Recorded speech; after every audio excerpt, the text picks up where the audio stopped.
Bonjour, attention, je ne vais pas dire la vérité, comme d'habitude, je vais simplement proposer mon témoignage sincère d'être humain, parce que la vérité n'est pas conceptuelle, et pour m'adresser à vous, je n'ai que des concepts. Je ne peux pas vous dire la réalité complexe que j'ai effectivement vécue et que j'ai envie de transmettre. Je ne peux que réduire ça à travers des concepts. Et donc, le sujet, ça va être justement, alors c'est très particulièrement le cas pour le sujet d'aujourd'hui, qui est ce qu'on pourrait appeler le silence du mental. Je vais déjà rectifier cette façon d'exprimer les choses. Pourquoi je parle du silence du mental? Alors, il y a beaucoup d'approches, je vais dire ça. Il y a beaucoup d'approches qui vont à un moment donné prôner, conseiller un silence du mental, d'atteindre un silence du mental, qui vont parler, qui vont valoriser le silence du mental, etc., etc. Et comme souvent quand je fais des recadrages, hein, c'est presque toujours le cas, mon but c'est pas de dire que c'est des conneries de A à Z, c'est de dire à quel point c'est très pertinent et quelle est la part de conneries dans laquelle il ne faut pas tomber dans cette formulation. Et donc comme c'est qu'un mot, dans ce que ça induit. Bon, je dis conneries, c'est pas des conneries, hein, c'est juste il y a une part symbolique et une part diabolique, on va dire ça comme ça. Donc diabole dans le sens où ça coupe du réel. Donc ces approches, ça peut être donc tout par exemple les axes méditatifs, tout ça qui vont carrément viser une forme de silence du mental, c'est-à-dire de faire taire le mental. C'est déjà une base de conscience de se rendre compte qu'il n'y a que le mental qui peut avoir la volonté, et de toute façon n'importe quelle volonté, la volonté c'est un processus mental, donc la volonté de faire taire le mental, c'est le mental. Donc le mental qui pilote la fin de lui-même, l'escroquerie, et c'est Macron qui nomme lui-même les parquets ou les procureurs. Donc on est dans la même escroquerie là, c'est-à-dire que évidemment que ça va mener à nulle part de très avancé, de très consciencieux, que d'essayer de poursuivre cette voie mentale qui consiste à faire taire le mental. Il n'y a pas que ça dans l'idée du silence du mental. Et notamment, mais ça ne parle pas du silence du mental, mais ça parle du niveau du silence dans la sémantique générale. Donc la sémantique générale, c'est une approche de Alfred Korzybski qui exprime donc toute la capacité d'abstraction du mental en disant que la capacité d'abstraction elle est progressive. J'ai fait des vidéos là-dessus, donc je ne vais pas y revenir, hein, sur la capacité d'abstraction, sur les inférences. Il y a 3 vidéos sur ça. Si vous tapez Laurent Martinez, abstraction, inférence, concret, abstrait, des choses comme ça, vous allez tomber sur les vidéos qui en parlent précisément. Et donc pour Korzybski, il conceptualise et formule les choses ainsi. Donc il y a l'activité mentale qui implique des inférences. Donc une inférence, c'est un saut que le mental fait à partir des données sensorielles. Vous avez des données sensorielles et le mental peut induire plus ou moins d'inférences, donc plus ou moins d'hypothèses, allant de simplement une expression dans une langue à du délire total. Donc il y a plusieurs capacités d'abstraction, on peut faire plus ou moins d'inférences, on peut aller de plus en plus dans l'abstrait à partir des données sensorielles, ou émotionnelles, ou intuitives, ou à partir du mental lui-même. C'est-à-dire le mental peut s'auto-inférencer. On peut avoir des idées à propos d'idées. Mais là, si on s'intéresse au réel, on va laisser tomber pour l'instant les idées à propos des idées. On va regarder les idées à propos des 5 sens. C'est les 5 sens qui informent du réel. Donc, le niveau des 5 sens, Korzybski appelle ça le niveau du silence. Alors, il ne parle pas du silence du mental, il est beaucoup plus rigoureux que ça, mais il y a le niveau du silence, qui veut dire quelque part le silence du mental, mais je vais bien détailler ça dans cette vidéo. Et puis après, il y a le bruit du silence, c'est-à-dire tous les mots, tous les concepts, toute la sémantique que le mental va refourguer sur les données sensorielles, irrémédiablement en sélectionnant, généralisant et distordant. Le mental, il ne peut pas faire autre chose que ça. Quand le mental intervient, de toute façon, il fout le bordel. C'est-à-dire que c'est pour ça que des fois on l'aime pas, qu'on veut le faire taire, etc. C'est pas un problème. Le problème, c'est tant qu'on considère le mental comme un outil de rapport au réel, ce qu'il n'est pas. Enfin, pardon. Non, pour être plus rigoureux, tant qu'on considère le mental comme un outil qui décrit le réel, c'est un problème. Le fait qu'il sélectionne, qu'il généralise et qu'il distord. Mais quand on a compris que le mental ne sert qu'à orienter l'expérience, à ce moment-là, c'est le but de sélectionner, orienter et distordre. C'est à ça que ça sert. On déforme le réel pour s'amuser avec lui. On n'est pas là pour décrire le réel. En tout cas, quand je dis on n'est pas là, le mental n'est pas là pour décrire le réel. C'est les 5 sens qui décrivent le réel, et encore, pas complètement, hein, mais beaucoup plus richement que le mental qui est très très pauvre. Les concepts, c'est un univers d'une pauvreté incommensurable comparé à l'univers sensoriel qui est énormément plus riche, sachant que, j'insiste, le réel est encore plus riche que l'univers sensoriel. L'univers sensoriel, il lui manque, par exemple pour ce qui concerne les humains, les infrarouges, les ultraviolets, les ultrasons, les infrasons, les champs magnétiques, tout ce qui est mécanique quantique. Et il y a plein d'autres trucs qu'on ne peut pas percevoir sensoriellement et qui existent. Maintenant, on sait que ça existe. Donc, bref. Donc, il y a le réel, puis il y a les inférences mentales. Et donc, c'est aussi pourquoi on va souvent parler du silence du mental, pour essayer d'être un peu plus en rapport au réel.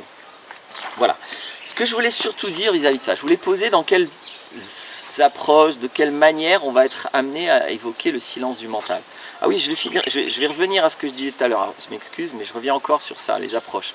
Donc dans l'approche, je voulais quand même préciser, je crois que je l'ai déjà dit dans d'autres vidéos, mais on ne dit jamais assez ça. Dans les approches méditatives, donc qui visent le silence du mental, on est comme ça, j'exagère d'ailleurs, on va peut-être même pas faire on va être attentif à sa respiration, justement, à ses idées, etc. C'est toujours très important de bien se rappeler que ces pratiques, ce sont des exercices de débutants. Les pratiques méditatives où on se met en dehors de la vie pour essayer d'expérimenter sa conscience, c'est à ça que ça sert la méditation, de faire l'expérience de l'accès à la conscience, plutôt que penser avec le mental, plutôt que être dans la sensorialité, plutôt que vivre des émotions. Il y a une 4e fonction humaine très intéressante, c'est l'accès à la conscience. La méditation a pour but de faire expérimenter l'accès à la conscience. Et donc la pratique méditative comme ça, extraite du quotidien, n'est que les 2 roues d'un vélo pour apprendre aux enfants à faire du vélo. Mais à un moment donné, les 2 roues, on les enlève. Donc le but de ces pratiques, dans les cultures d'où elles viennent, c'est pas de faire ça toute sa vie. C'est à un moment donné, à travers ces expériences, d'être très clair avec comment je peux dire, à travers ces expériences, être très clair avec le fait que ça me permet d'expérimenter l'accès à la conscience, et cet accès à la conscience, le but c'est de l'expérimenter dans mon quotidien, au moment où je me tape une colère, au moment où je suis perturbé, au moment où j'ai des choix à faire, au moment où mon mental il est à fond la caisse. Est-ce que là, j'arrive à faire preuve d'accès à la conscience? C'est dans ces moments-là où la méditation est intéressante, pas quand je suis dans un espace de calme qui ne sert pas à grand-chose. Ça sert à se calmer, ça sert à, voilà, mais c'est vraiment pas le but, ça c'est les pratiques de débutants. Bon, je voulais aussi rappeler ça, hein. Donc c'est pourquoi faire taire le silence n'est pas un but en soi. Alors, une fois que j'ai bien posé ça, c'est-à-dire dans quelles approches on peut être amené à parler du silence du mental, je voulais recadrer ça, parce que le silence du mental, c'est très très très mal nommé. Ce que je trouve intéressant de vivre en conscience, c'est le silence à côté du mental, pas le silence du mental. Par définition, le mental, c'est du bruit. Ça n'existe pas, le silence du mental. Après, on pourrait envisager donc de se mettre dans certaines dispositions qui font que le mental ne fait plus de bruit.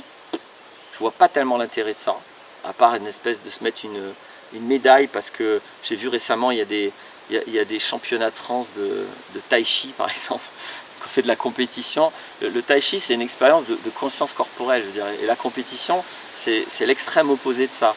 Donc voilà, c'est le genre de délire occidentaux. Donc on peut faire de la compétition de tai chi, on peut essayer de gagner l'épreuve d'arriver à faire taire le mental. J'insiste, il n'y a que le mental qui peut vouloir ça, l'ego, etc. Ça sert rigoureusement à rien dans la vie de vivre ça. Par contre, ce qui est infiniment utile à chaque instant de la vie, c'est la capacité d'accéder au silence à côté du mental.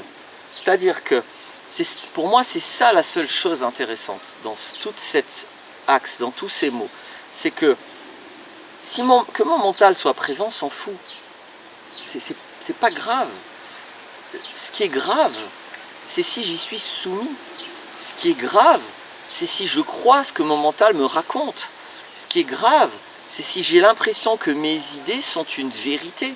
Si j'ai l'impression que mes idées décrivent le réel, ou si mes idées sont bonnes. C'est tout ça qui est grave. Mais maintenant, être conscient qu'à un moment donné, j'ai ici du mental qui fait son histoire, j'ai mon sensoriel qui fait son histoire, de m'informer du réel assez correctement, j'ai éventuellement mon émotionnel qui joue son histoire de me parler de moi, et je ne suis aucun de ces trois flux, je suis la conscience de ça qui est libre de choisir ce qui l'intéresse là-dedans. Cette conscience, elle est silencieuse, intégralement silencieuse. Cette conscience, elle n'a aucune intention, aucun intérêt, aucun jugement, aucune orientation. Elle est l'accueil absolu et intégral de tout ce qui est. Alors c'est pour ça que je dis qu'un humain n'a pas une capacité de conscience, il a une capacité d'accès à la conscience. C'est un accès individuel, un accès limité à la conscience. Donc pour qu'un humain soit, là aussi on parle de pleine conscience, encore une vanité occidentale. Je défie quiconque, ne serait-ce que d'avoir une pleine conscience de l'intégralité de tes sensations. Ou même juste, enfin bref, c'est pas possible la pleine conscience pour un humain. J'ai jamais vu ça. La pleine conscience de toutes mes sensations, de toutes mes pensées, de toutes mes émotions. À un moment donné, je pense que le cerveau il implose. Bref, en tout cas, et puis pareil, je vois pas l'intérêt à part à se mettre une médaille. Mais l'idée c'est avoir au moins une conscience le plus étendue possible. Pas de tout, et pas d'avoir la prétention qu'on a tout en éludant tout ce qu'on n'a pas comme conscience. L'idée c'est... il me vient une autre pensée, je vais mettre de côté. Vous voyez comment on peut faire, hein. Il y a le mental, mais je m'en fous. Donc le mental, il dit un truc, je ne suis pas obligé de l'écouter. L'idée, c'est ça, c'est-à-dire qu'il y a un silence, et c'est à lui que c'est intéressant de pouvoir accéder tout le temps. Et dans ce silence est accueilli et le mental, et les sensations, et les émotions. Et ce silence, il est là en permanence. Tout le monde le vit tout le temps. Tout le monde n'y accède pas. Si maintenant moi je suis pris dans mes idées, dans mes pensées, et que j'y crois, et en plus je crois que c'est réel, et que je suis mes idées, etc., bah, ce silence il a beau être là, il est là, parce que sinon je n'aurais pas conscience de mes idées. Mais je ne suis pas positionné dans ce silence, je suis positionné dans le mental. Je suis enfermé dans ma boîte crânienne. Si maintenant j'ai très peur, ou je suis très en colère, ou je suis très triste de quelque chose, et ça me prend, et je suis, comme on dit, triste, ou je suis en colère, comme on dit, ou je suis effrayé, on dit j'ai peur. Mais bref, si je suis dans mon émotion, pareil, je suis pris dedans. Si je suis dans ma sensorialité, je suis pris dedans. Donc, le silence, il est toujours là, c'est la conscience. Le silence, c'est l'espace qui accueille. Et le silence à côté du mental, c'est ça. Et c'est ça qui est intéressant de pouvoir pratiquer. C'est là où c'est intéressant de mettre son être.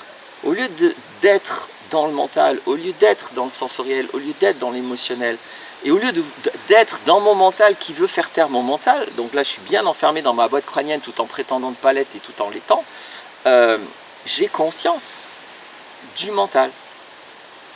Je vais vivre dans le silence qui me fait regarder avec amusement l'agitation mentale, mais qui ne m'agite pas moi, puisque moi, je me positionne dans le silence. Le moi, le curseur moi, l'être, je le positionne dans le silence, qui accède au mental. Donc il n'y a rigoureusement aucun intérêt à faire taire le mental. Ce qui est intéressant, c'est de vivre le mental à sa place, le plus souvent possible. Ce qui est énorme. Moi, j'y arrive pas personnellement, j'arrive pas tout le temps à le faire. Mais j'arrive bien à le faire dans des moments qui me semblent cruciaux. Donc c'est la conscience du mental et la conscience de ce qu'est le mental, la conscience du niveau sémantique du mental, du niveau des croyances du mental, du niveau des flux du mental, la conscience de mon émotion de surface, puis d'émotion d'en dessous, et l'émotion d'en dessous, et d'en dessous, jusqu'à l'identité virtuelle qui elle est du mental, qui est intéressante, plus les données sensorielles qui font que, indépendamment de ce que mon mental raconte et de ce que mes émotions racontent, le réel c'est ça. Je m'en fous de ce que dit le mental à propos du réel, c'est des mensonges. Je m'en fous de ce que disent mes émotions à propos du mental, c'est des mensonges. Je crois que les émotions, je les ai mis là tout à l'heure, hein, elles ont changé de place. Et si je m'intéresse au réel, les données sensorielles, ça je m'en fous pas, ça m'intéresse. Et pour pouvoir faire ce tri, il faut que je sois dans le silence. Il faut que je sois au niveau du silence. Et je peux être tout à fait en train de parler, d'être comme je fais maintenant, pas du tout dans le silence, c'est d'être non seulement dans le mental, mais dans l'expression de concepts qui procèdent intégralement et exclusivement de ce mental, mais tout en le faisant consciemment du silence, ou en conscience du silence, tout en me plaçant dans le silence à côté du mental. Donc voilà ce que je voulais dire. Il n'y a pas de silence mental, il n'y a pas de silence à mettre dans le mental. Le seul silence réel, c'est cette chose à côté du mental qui est toujours là. Et que moi j'appelle la conscience, ou pour ce qui nous concerne dans notre expérience humaine, l'accès à la conscience. Donc voilà comment je voulais recadrer les choses. Après vous en faites ce que vous voulez, vous êtes d'accord ou pas avec. J'espère que ça aidera, c'est mon but.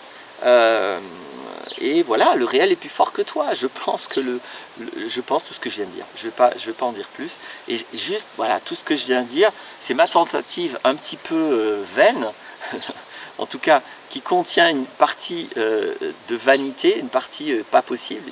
Je fais un peu l'impossible d'essayer d'exprimer ma conscience, mon expérience des choses. J'espère que j'ai réussi par les mots. C'est à ça qu'ils sont cool, les mots. Et c'est à ça que le mental est génial et que c'est ridicule de vouloir le faire taire. Ça nous permet de communiquer ce truc. Maintenant, communiquer, c'est cool. Maintenant, imaginez que ce que je communique est la vérité. Bah, là, ce serait ne pas avoir conscience du mental. Voilà. Si je communique depuis mon silence, je vais utiliser à fond les mots et à fond les bruits du mental, en conscience que ça n'est pas la vérité, et en conscience que c'est très imparfait, et en conscience de ce que ça produit ou pas, si j'écoute ce que ça fait ou pas chez mon interlocuteur. Bref, voilà, j'espère que j'ai réussi à transmettre le truc. S'il y a des questions, vous posez en commentaire. Voilà, à bientôt pour d'autres vidéos.